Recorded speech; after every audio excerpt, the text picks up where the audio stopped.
আপনার মাছের মাথা দিব না মাছের টিকা দেবো? যেটা খুশি দাও তো। মাছের মাথাটাই না।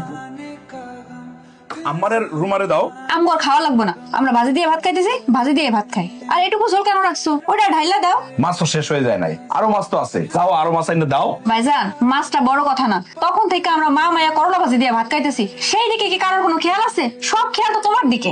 এরকম জামাই পাগল মাইয়া আমি আমার জীবন দেখে নাই, আমার 14 গোষ্ঠীও দেখে নাই। জামাই সামনে থাকলে কোনো কিছু হুঁশ জ্ঞান আর পায় না।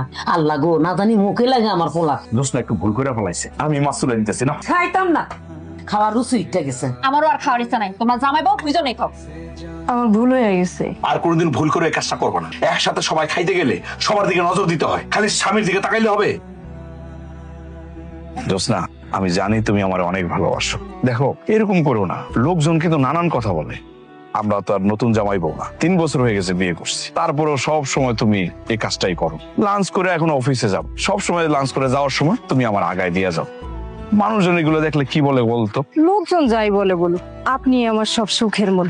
আপনার জন্য আমি সব কিছু করতে পারি। তোমার যে আমি কি বলবো, আমি কিছুই বুঝতে পারতেছি না। যাও বাড়িতে যাও। দেখছো, জামাই লাঞ্চ শেষ করে অফিসে যাইতেছে আর মহারানী যাইতেছে তাই আগায় দিতে।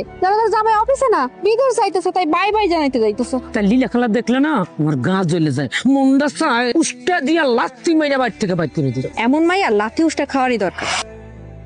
এই নেন, এটা রাখেন। এটার ভিতর আবার কি? এটার মধ্যে ডিম সিদ্ধ আর চিতই পিঠা বানিয়ে দিছি, আপনি সন্ধ্যায় নাস্তা করে নিন। বাইরের খাবার খাইলে তো আবার আপনার গ্যাস হয়। আচ্ছা ঠিক আছে, যাও বাড়ি যাও, আমি গেলাম। হ্যাঁ সাবধানে যায়। আচ্ছা। বাই। হইছে, ঘরে কাম পড়ে আছে, তার কোনো ইয়ত্তা নাই। টাটা দাও আসছে। এমন করে চলতে থাকলে তোমার পোলারে গিল্লা খাইবো মা। আর এমনিতে তোমার পোলা তো বউয়ের গোলাম হইয়া গেছে। সেই সুযোগ তো আমি হইতে দিব না, তার আগে মায়ের এই বাড়ি থেকে বিদায় করুন। সেই সুযোগ তুমি পাও কিনা সেটা আগে দেখো। খাম্বার মতো খাই রইছো কেন? যাও কাম কাজ করো, তোমার কাজ কি করবো কে? হ্যাঁ, তোমার বাপ মা তো মরে গেছে, তারা ইয়ে করবো নাকি তোমার বাপ ইয়ে করবো? আমিই করব। যা কাজগুলো করো। যাইতাছি। দেখলে না গা চুলে যায়, শীত উঠে আমার। এই বউ, ডাক দে। ভাবি, ভাবি। কি হয়েছে আম্মা, ডাকতেছেন কেন? এই বউ, এতক্ষণ লাগে আসতে? তুমি কি ঘোড়ার ঘাস কাটো? আমার লাগা আদা দিয়া কড়া করে একটা লাল চা বানাই নিয়ে আসো, গলাটা খুসখুস করতেছে। আম্মা, এখন আমি আপনারা চা বানাই দিতে পারবো না, আমার ফোনে অ্যালার্ম বাইজে গেছে, আমার এখন সময় নাই। আর আপনারা তো বইসাই আছেন, একটু বানায় খান না চা।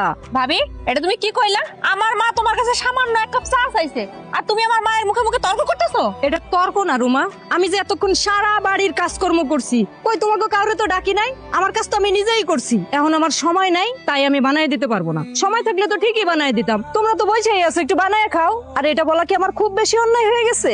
অবশ্যই অনেক বড় অন্যায় করে ফেলছো। তোমার রং ঢং আর সাজগোজ আমার চা বানানো